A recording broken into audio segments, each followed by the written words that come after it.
Thank you. Thank you.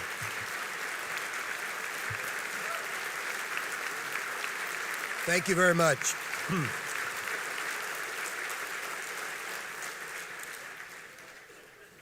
I saw a famous politician do this, take this out of his pocket. And then on the inside was, this is the 60 people I'm going to insult at lunch.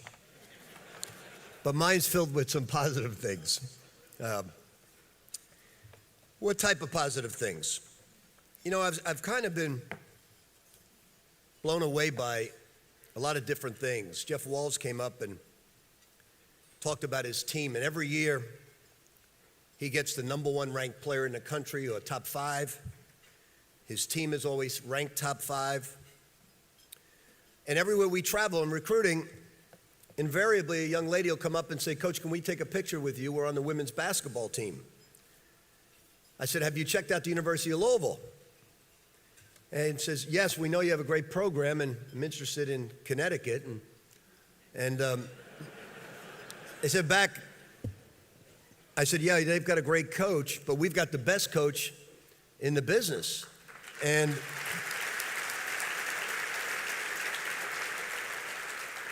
the coach always chimes in of this high school and says, "Well, Gino's won just as many championships as John Wooden," and he repeats his resume.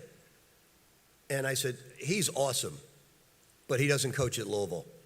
So that's the way we feel about all our programs. And when you look at it, football right now is ranked top 5 in the nation. Men's soccer is ranked 7th in the nation. Our baseball team was ranked 2 in the nation. Field hockey is ranked 7th. Men's cross country was 7th in the nation last year and finished in the top 25 in a recent pre-national meet. Women's swimming is 3rd in the nation, and the men are 11th. Our swimming program had 8 current or past athletes as Olympians this summer.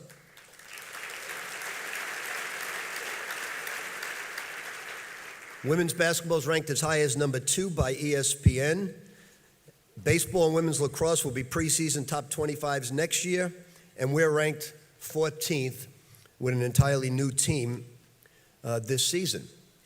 And really, it's the athletes that produce all of these things, but it takes someone, and it always happens this way. For the first time, I've seen it happen in the last two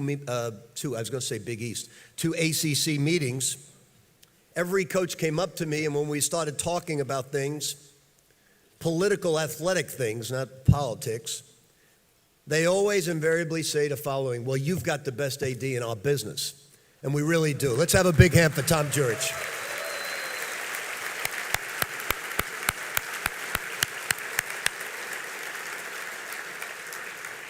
I'd also like to introduce someone who's has come into turbulent times and has been the calm in the storm.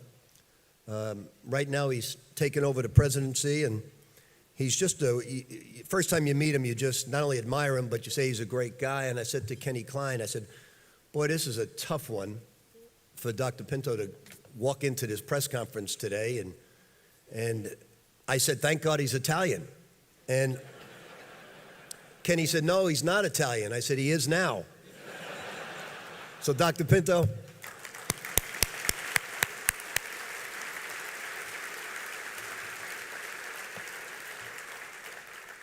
You know, we've had a great run in the last 6 years. We've been the #1 revenue producer in college basketball. We've been the #1 TV market. We've been top 3 in attendance. We have the highest GPA in 3 different conferences. We have the best arena in all of college basketball. But last year, 2 young men who came in from what we call mid-majors really changed the culture of our basketball team, Damian and Trey. And when they left, they said, you know, regardless of the fact that we didn't play in the NCAA tournament, we would not take back our experience. And how did they change the culture? They changed it by saying, we're going to do everything together as a basketball team. Sometimes teams have little cliques by class, but they embodied what we're trying to teach, the Louisville first attitude, and it's carried over to this year's team. The last 2 years, I've been probably the luckiest coach in the span of 40 years I've coached, because the guys are not only terrific students, very good basketball players, but their character is totally outstanding in the way they treat their parents, in the way they carry themselves around campus, in the way they root for the other teams. And it's really every single day you wake up, and it's fun to coach. And someone said, how good are you going to be? Well, we picked fourth. As I just stated, we're preseason 14, but I have no idea how good this basketball team is, because the leading scorer back averaged 9 points, Quentin Snyder. Now, has Quentin gotten a lot better? Yes, he has. He has shed 12 pounds. He's much quicker. He shoots the ball much better. He hardly ever fatigues. And he's as good a point guard as there is in the nation. And he's now a junior. He's one of the leaders of our team. Then you have his backcourt mate, Donovan Mitchell, who had a role last year as a freshman, a good role, but really didn't play major minutes and didn't have a starring role. So all these guys that had secondary roles now step into the limelight. The only problem is they're going to face the toughest schedule that I've had in my 16 years here at Louisville. And we did that for a reason. An old friend of mine who just recently passed away, Howard Garfinkel, told me about 30-some-odd years ago when I became head coach at BU. I said, what about scheduling? Should I schedule light outside the league? He said, well, how good is your team? I said, we're young. He said, if you have a young, talented team, make the most difficult schedule you can, and at the end of the season, if they're any good, you'll have yourself a great basketball team. So I look at it as a 2-year span, because recruiting right now, we will have the best recruiting class we've had since I've been here at Louisville. And it's interesting because we did have some turbulent times, and why would that be? Well, it's all about sometimes rankings, and everybody's tied into these rankings. I've never, since I've been a coach, paid too much attention to it. Russ Smith, as we all remember, was a 2-star athlete, ended up a first-team college All-American. Gorky Zhang wasn't ranked in the top 60. Terry Rozier wasn't ranked in the top 60. And right now they're playing major minutes in the NBA. So rankings are good because people like to identify with them as far as talent's concerned. But look at it this way. In every sport, you get ranked. I know someone that was ranked 17th at his position, 242nd regionally, 80th in the state by Rivals and Scout. The other one had him 51. 3 stars with one publication, 4 stars with the other publication. And that's our next Heisman Trophy winner, Lamar Jackson.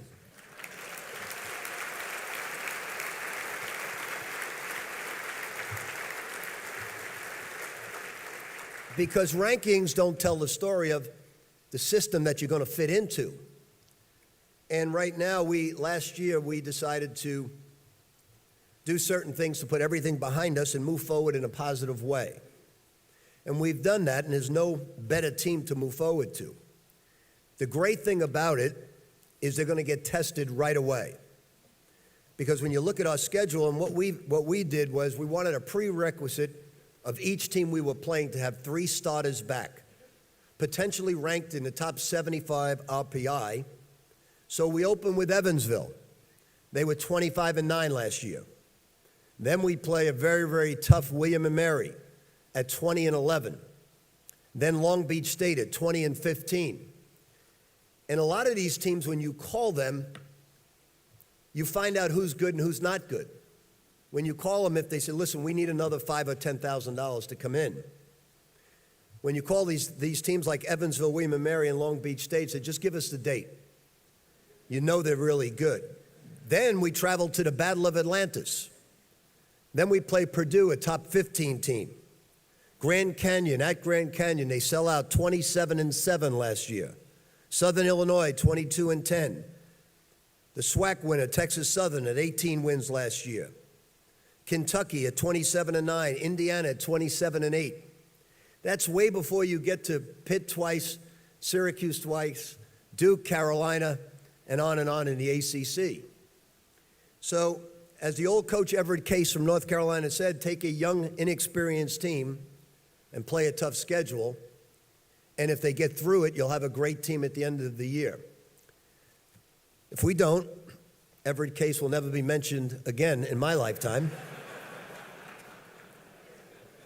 But the attitude of this basketball team, I think, is something that's very, very special. Mango Mathiang now is back to playing. It's been a long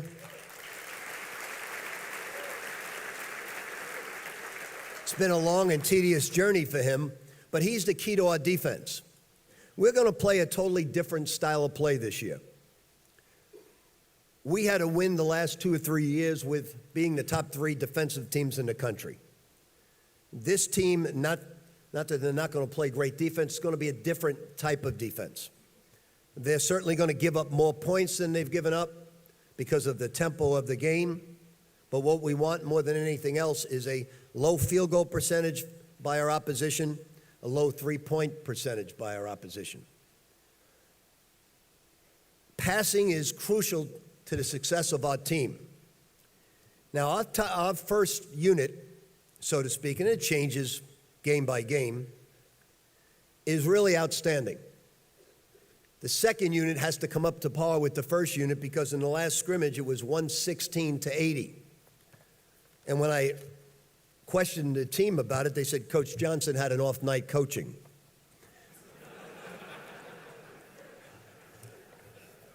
That's the younger generation today. But we have to get it up to par because they're very talented, the second unit, but they just don't have the savvy of the first unit because they played together. Tony Hicks, a young man who's a fifth-year senior, is a very talented guard, but it's very difficult for him. He didn't play college basketball last year, so he was out of action. Although being very intelligent, he's now learning an entirely new system with the coaching staff trying to change his shot.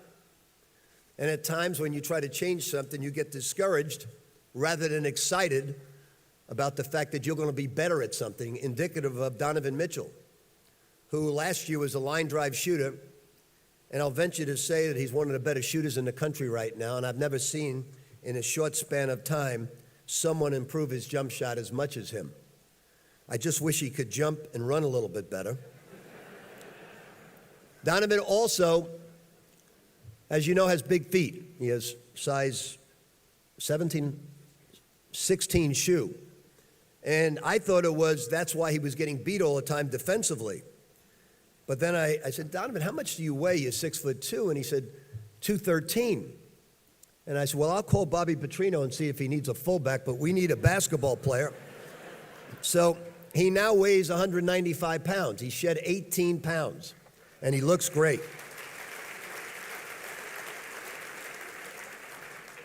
Dwayne Sutton, who we just got from across the street, Manual High School, and transfer from Asheville, is we don't call our guys who aren't on scholarship walk-ons because you can't call a David Levitch a walk-on. You can't call Dwayne Sutton a walk-on, or Jay Henderson. They're too good for that. They just wanted to come to a special program and be part of something, and they're equally as important, and he's going to be an outstanding player for us down the road. Ryan McMahon has improved tremendously. It's his first year playing for us, and he certainly can shoot as well as anybody on our team.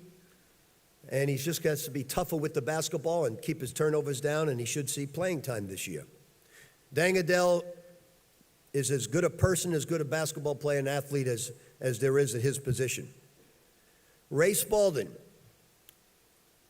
I don't think I've coached anyone at any level, even with as much athletic talent as even the NBA. Now he just has to learn the fundamentals of basketball. Great athlete that has to learn the fundamentals. And when you hear that from a coach, is that coach talk? It's really not. When I mean the fundamentals, very simple, very basic stuff. When you catch a ball, look the ball into your hands. Don't take your eyes off it. When a shot goes up, hit the other guy before he pushes you in the back. When you set a screen, set it the right way. When you have the ball and you're handling it, ball fake before you pass. There are about 8 to 9 little fundamentals that Ray does not have right now, and when he gets them and creates those habits, look out, because his athleticism is as good as any player I've witnessed. Anas Mahmoud right now is, we have a little bet, not a monetary bet. He lost a lot of weight going home to Egypt. They eat once every 2 weeks there. And he lost 13 pounds on his visit home. So, and he was only home for 4 days. But we have until November 1 to get him to 220 pounds, where he was before he left. He's now 216 and a half, or else we have a penalty. Now, you would think, okay, get him up and run him, or no, he would obviously lose weight that way, and give him curfew. No, that wouldn't bother him. You know what it is. You know what's the only thing that bothers young people today? Take away their electronics. So I will have every female's number in Egypt once I have that phone, and Anas will never be able to call them again. So he has 3.5 pounds, and you're not allowed to give him anything, but send food in the mail if you would. Jalen Johnson is much improved. He has the heart of a lion. He's about as tough as any player you could coach, and he's improved dramatically. He's the best rebounder on our team, works really, really hard, and wants a win as much as any player on our basketball team. Mott Stockman is just coming into his own. There are days where I think greatness lies ahead, and there are other days that Mott is thinking about something else. But it's our job and his job to get him every single day just thinking about how good he could be. The one young man I left out, VJ King, VJ is interesting. You talk about loyalty. The loyalty at this university is something to behold. Not only are we the #1 TV market, it's not us doing anything special. It's you. You make the #1 TV market. You make us the #1 revenue producer. Your loyalty is just absolutely incredible, nothing like I've witnessed in my 40-plus years of coaching. And VJ, when I called him, I said, look, VJ, this was before we took our sanctions last year. I said, look, VJ, I just want to let you know this is what happened. You and your mom need to discuss it because we're probably not going to play in the NCAA tournament, which was this year. And I know a lot of schools are recruiting you. You're a McDonald's All-American. And I just want you to think about it and call me tomorrow. And his mom called me and says, Coach, we're part of the Louisville family. So when you struggle, we struggle. When we move on to the promised land, we're moving on with you. We're part of the Louisville team. And when would you ever hear a young man today with this entitled generation just pass up any chance at a tournament and still say, I'm with you, I'm all in? When immediately every school in the country called them and said, you don't want to go there now, they're not going to play in the tournament next year. Never even thought twice about it. So he's not only a special basketball player, but he's a special young man. And that's what this team is all about. So I can't tell you how good we are right now. We have a lot of work ahead of us. But I think you're going to be really excited about the schedule. I think you're going to be really excited about the hustle and the determination of each player on this team. And if we can get through this schedule at the end of the year and have a high seed in the tournament, look out. I think we can continue a great run because all of these guys have great upside. They're nowhere near their potential. The only one I could say a little close to his potential because he's playing great right now is Quentin Snyder. He is really playing as well as he could possibly play. When he was in the 4th and 5th grade as a camper, I thought this day would come. And I think you'll be really, really impressed with what you see, and I wouldn't trade him for any point guard in the nation. That's how much I think of his abilities right now. We said this earlier in the year, there's nothing you can do about the past. You learn from it. 2013, you cherish from it. But it's really about today and the future what counts. And we made up our mind as a staff that we were going to recruit 4 players this year, and the prerequisite had to be whoever we recruit from this point on has to be a great shooter. We want length, we want size, so we made up our minds we were going to do that. And we weren't going to think about anything else in the past, just what's here today. And if you do that, oftentimes, you forget about Deflategate. You forget about other things that happen in sports. You just get on to what cures most blues, and that's winning the right way. And I think that's what you want to represent all of you, winning the right way. And we're bound to do that. We want to do it not only the right way, but we don't want help from outside influences at all. We're really proud to say that we don't ask the shoe companies for any help. We just ask for their apparel, their shoes. We don't want help from any outside sources. We just want help from our basketball team, our fans. And we need you this year. Please don't look at the schedule and say, like most people do, oh, they can get this team, they can get this team. There's not a team on this schedule that we can get without your help. So we'd ask you right now, if you would, just think about leaving the clubs in the Yum Center about 10 minutes early and drink a little bit less and get there about 10 minutes earlier. I've never seen anything like the Yum Center. When I come out at about 3 minutes, the place is half full. And then all of a sudden, when the lights go out, the place is at full capacity. And we want you to go without that last 10 minutes, that last sip of beer. And we want you in your seats ready to get Evansville from the moment the ball is thrown up, because these games are going to be very, very close. Almost every single game this year is going to come down to the final 3 or 4 minutes of the game. We know that. I don't think anybody's going to blow us out, and I don't think with this type of schedule we can blow anyone out. They're going to be very, very close, and that's why I'm emphasizing to the team so much about the fundamentals of the game. The talent is there. The fundamentals is what we're lacking right now, and in the next 2 weeks we're going to go to work on that every single day. I think you'll be at the edge of your seats with this schedule. We were picked 4th in the ACC. Duke may be the finest team that's come along in the last 25 years because they shoot it great, they pass it great, they have upperclassmen that are going to be high draft choices, they have the top 2 ranked players in the nation who are both outstanding at their position, they're very deep. Then the rest of us flip a coin. It wouldn't surprise me to see Pittsburgh near the top of our conference, and they're picked 11th. It would not surprise me to see Virginia Tech improve dramatically, or Clemson, or Florida State. It's going to be a mega league. We're all pumped up right now for our football team because the rankings come out, the real rankings come out next week. And it's great now, all of a sudden, they get a chance to potentially play in a Final Four. We need a few breaks, but along the way, we're having an awful lot of fun watching this quarterback, watching this defense, and watching the great job that the coaching staff is doing.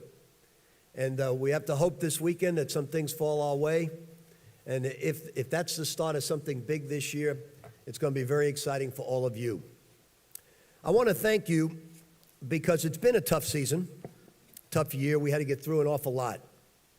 But we've become a lot stronger in what we do and how we plan. Our coaching staff didn't hang their heads at all. We just went out and said, let's get some great players. That's all we thought about every single day. Let's get some great players. Every day we were allowed out in the summer, we just went after the young men that we felt are ranked high in our minds. We think they're 5 stars. They may not be now, but we think they will be 5 stars when they enter our program and they work every single day at their trade like each one of these guys does on a daily basis. So when you see these L's up, you know, it was interesting because everywhere I go now, somebody yells out the window and he puts his L up. And I give it back and they're whistling out the window and putting their L's up. And each year I've been here, there's been more L's raised and more people yelling out the window. Because all those things I mentioned to you about every sport here, it's the pride that we have in all our athletes. The best facilities, the best people. There's not one person in my 16 years that I've met in the athletic department or at the university that I could say, not a great person. Every single one of them. I don't think we're the largest fan base. I think we're the best fan base because you support all the teams here. And the only thing that we can say on behalf of our ball club is thank you. We've apologized many times for things that have gone wrong, and the only thing we're going to do to make up for it is get back to another Final Four, get back to another championship, and raise another banner. Thank you all very much.